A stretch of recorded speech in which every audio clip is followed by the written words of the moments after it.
Hola amigos, ¿qué tal? Mi nombre es Nader Aridi y en esta oportunidad quise responder una serie de preguntas que muchas personas ateas y de otras religiones han hecho a lo largo de estos años acerca de la verdad del cristianismo. Esta información es soportada con suficiente evidencia histórica, científica, arqueológica, que fue recopilada y al final les puedo pasar a todos los libros donde fue documentado esta información. Sin embargo, te invito a que te hagas tu propia investigación, pero de una forma objetiva y sin prejuicios. Todo lo que hacemos y creemos lo fundamentamos por la fe en que Jesús fue el mismo Dios que bajó a la tierra y convivió con nosotros. Luego murió y resucitó de los muertos. Por esa razón, seguimos sus enseñanzas. Sin embargo, todas estas evidencias son importantes para verificar su veracidad y las queremos compartir contigo para que al final puedas tomar una decisión sobre lo que piensas o te invite, te estimule a hacer una investigación. Bien, comenzamos. Una de las grandes dudas es que muchas personas que han escudriñado las escrituras es la confiabilidad del Nuevo Testamento. ¿Qué tan verídica es la información acerca de los evangelios y los autores? ¿Y qué otra fuente de información hay fuera de la Biblia? Antes reflexionemos un poco. Si Jesús quiso comenzar un movimiento radicalmente nuevo, ¿pensarías en buscar personas influyentes o personas desconocidas? O peor aún, odiadas. Para ponerte en contexto, en la antigüedad, estos hombres que escribieron los evangelios eran improbables para escribir este tipo de acontecimientos. Por ejemplo, Mateo, quizás sea una de las personas más infames, era odiado por los judíos de ese entonces que estaban dominados por el Imperio Romano, porque era recaudador de impuestos, pero era judío. Y junto con Judas Iscariote, quien se robaba el dinero de las ofrendas a Jesús. Además tenemos el testimonio de las escrituras más antiguas y más significativas que viene de Papías, un historiador muy importante alrededor del año 125 después de Cristo. Afirmó específicamente en una de sus obras que Marcos no cometió ningún tipo de errores y ninguna declaración falsa. También afirmó la veracidad de Mateo. Luego tenemos a Ireneo, también una persona reconocida y quien escribió desde el año 180 después de Cristo diciendo: Mateo publicó su evangelio en hebreo cuando Pedro y Pablo estaban predicando en Roma, fundando una iglesia allí. Después de su partida, Marcos, el discípulo de Pedro, él mismo nos dejó la esencia de la predicación de Pedro. Otra pregunta o duda que tienen muchos es: ¿por qué solo se menciona la vida de Jesús hasta los 12 años y salta hasta los 30 años cuando comienza su ministerio? Hay dos razones, una literaria y una teológica. La razón literaria es que básicamente era la forma en que se describían las biografías en los tiempos antiguos. No poseían la noción que tenemos hoy de dar la importancia en todos los periodos de la vida de un individuo o de que era importante contar la historia estrictamente en orden cronológico. El griego y el hebreo antiguo ni siquiera tenían símbolos para las comillas. El único propósito que pensaba que valía la pena registrar en la historia era porque había algunas lecciones que aprender de los personajes descritos. Por lo tanto, el biógrafo quería extenderse en esas porciones de la vida que fueran ejemplares, que fueran ilustrativas, que pudieran ayudar a otras personas, que diera sentido a un periodo de la historia.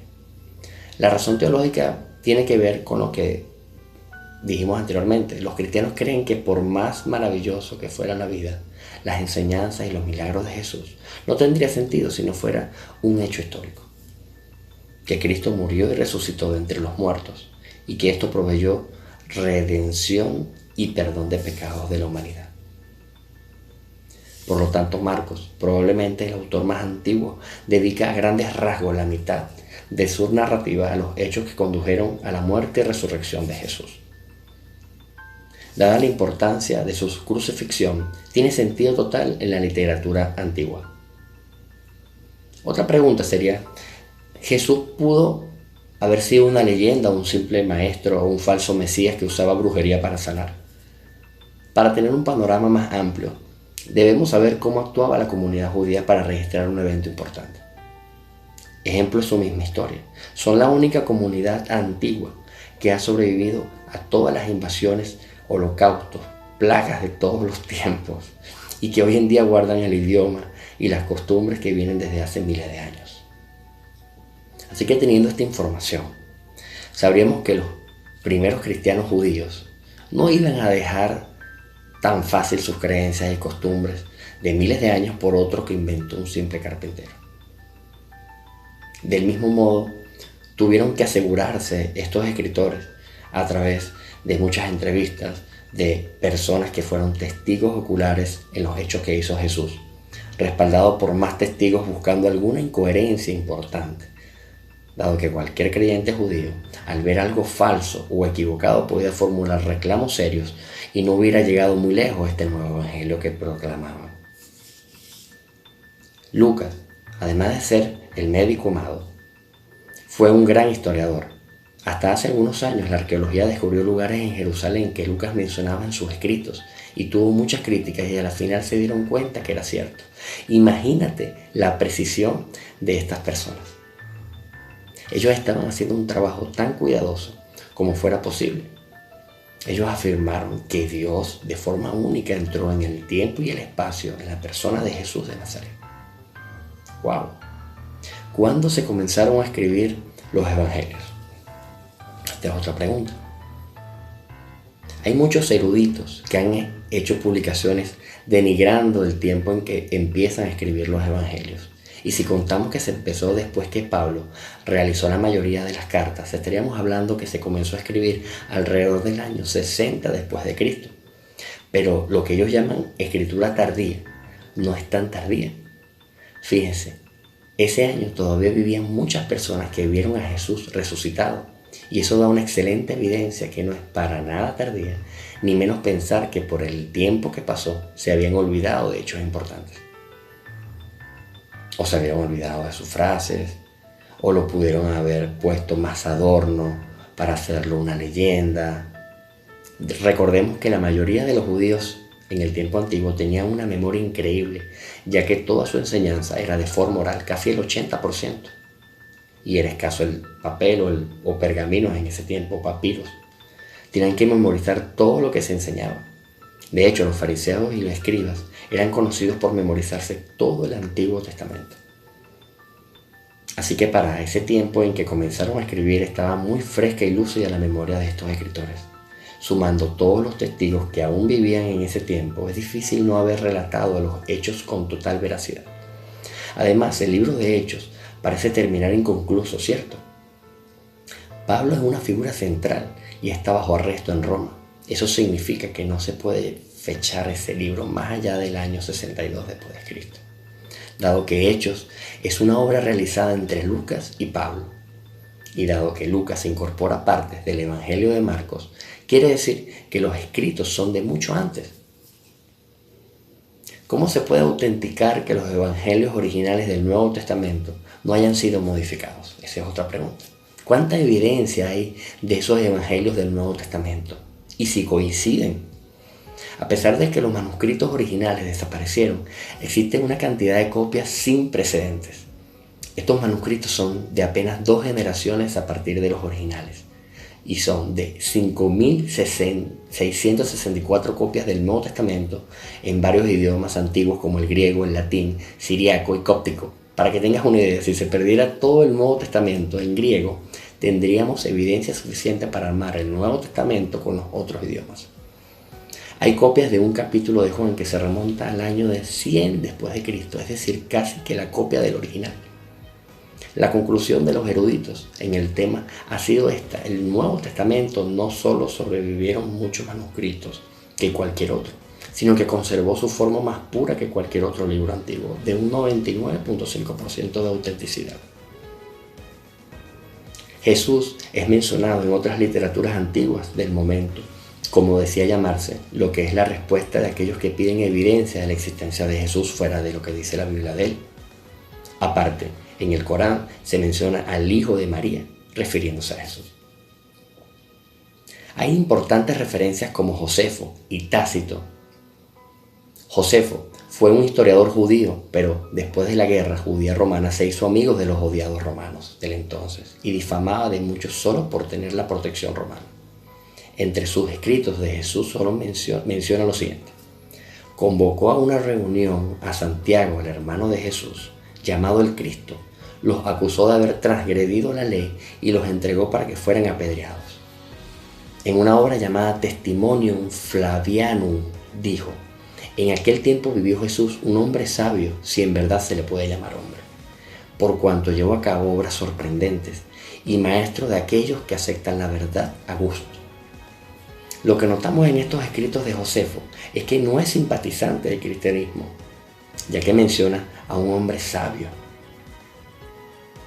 Pero Josefo sí tuvo que admitir que hacía obras sorprendentes, tanto que no lo encerraba como un hombre cualquiera.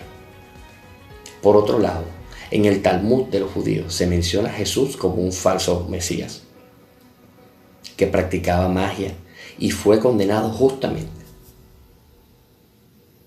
Aunque los judíos casi no mencionan a Jesús en sus escritos, sí reconocen que hacía obras milagrosas, según ellos, porque practicaba la magia.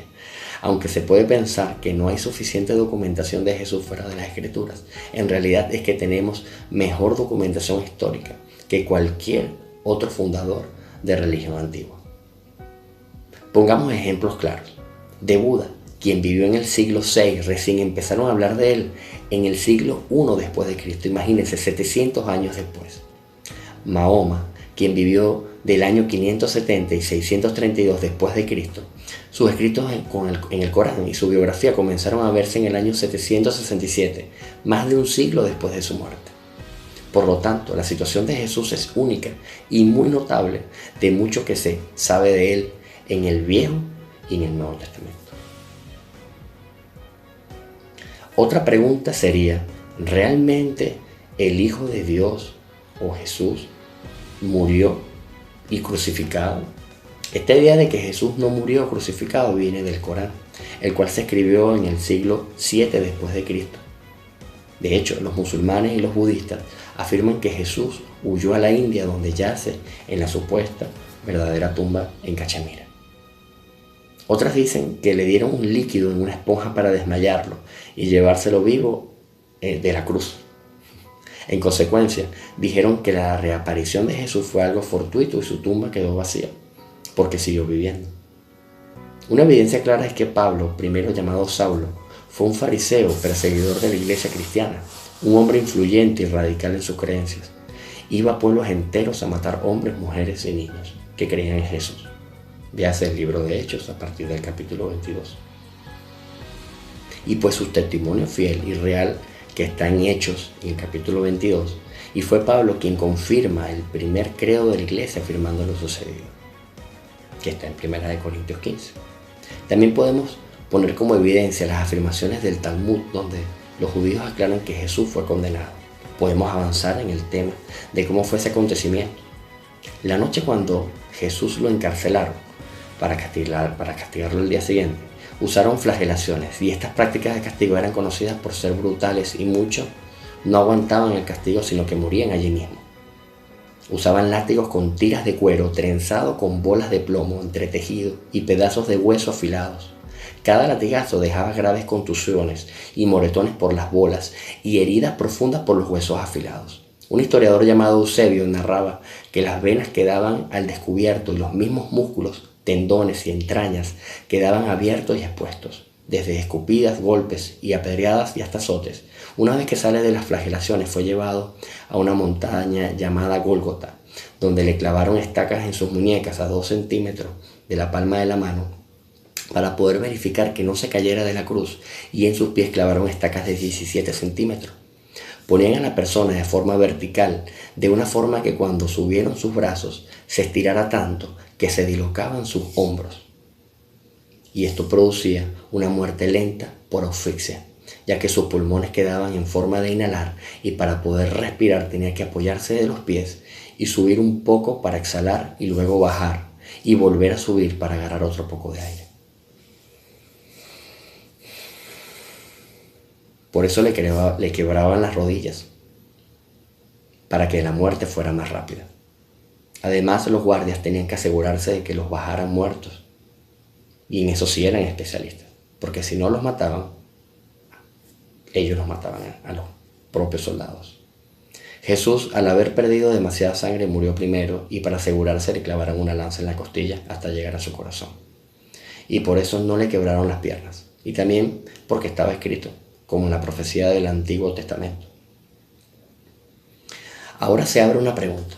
¿Tú qué crees que alguien que estaba creando un movimiento mundial sin precedentes, donde la fe está fundamentada en la vida eterna, y este hombre ni siquiera quiso morir? Es demasiado absurdo. Algunas evidencias de la tumba vacía.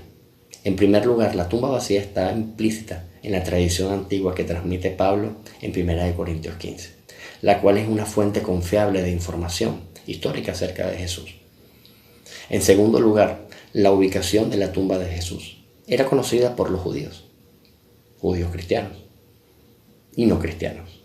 Por lo tanto, si no hubiera estado vacía, es imposible que un movimiento fundado en la creencia de la resurrección pudiera haber surgido de la ciudad donde este hombre fue ejecutado y sepultado públicamente. Evidencias de Jesús resucitado. Nadie cuestiona que Pablo escribió 1 Corintios y allí lo tenemos confirmando que Cristo había resucitado en el capítulo 9 y el versículo 1. Pregunta, ¿no soy apóstol? ¿No he visto a Jesús nuestro Señor? Y en 1 Corintios capítulo 15 expresa, y por último se me apareció a mí. Reconocemos estas últimas palabras de Pablo como parte del credo de la iglesia primitiva. La primera parte del credo está en los versículos 3 y 4 y hacen referencia a la ejecución, sepultura y resurrección de Jesús. Otra evidencia está registrada en el libro 1 de Corintios capítulo 15, donde es la única parte en la Biblia donde se habla que nuestro Señor Jesús se apareció a 500 personas a la vez.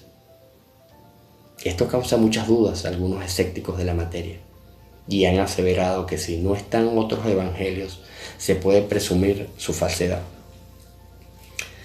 Ahora bien, explicamos esto. En primer lugar, el hecho que se haya registrado una vez no quiere decir que no sea un hecho histórico de los antiguos y que no haya sido verificado ni autenticado. Y en segundo lugar, Pablo tuvo cercanía con algunas de estas personas. Él dijo, la mayoría de las cuales vive todavía. Aunque algunos han muerto, Pablo conocía a estas personas que estaban dispuestas a ser entrevistadas. Ahora, teniendo en contexto, podemos saber por qué Pablo escribió lo anterior. Tenía la declaración de muchos testigos oculares que habían visto a Jesús. Es suficiente evidencia como para escribirlo, porque todo era respaldado. ¿Cuántas veces apareció nuestro Señor Jesús a María Magdalena, a Cleofás y a otros discípulos en el camino de Emaús? En Lucas a los 11 discípulos. Luego en Lucas refiere a que se le apareció también a 10 apóstoles. Luego se le apareció a todos y a Tomás. Luego se le apareció a otros apóstoles. Luego se le apareció a 7 de los apóstoles.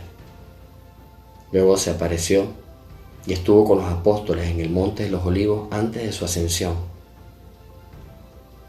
En Lucas y en Hechos. Y todos los apóstoles confirmaron que le habían visto.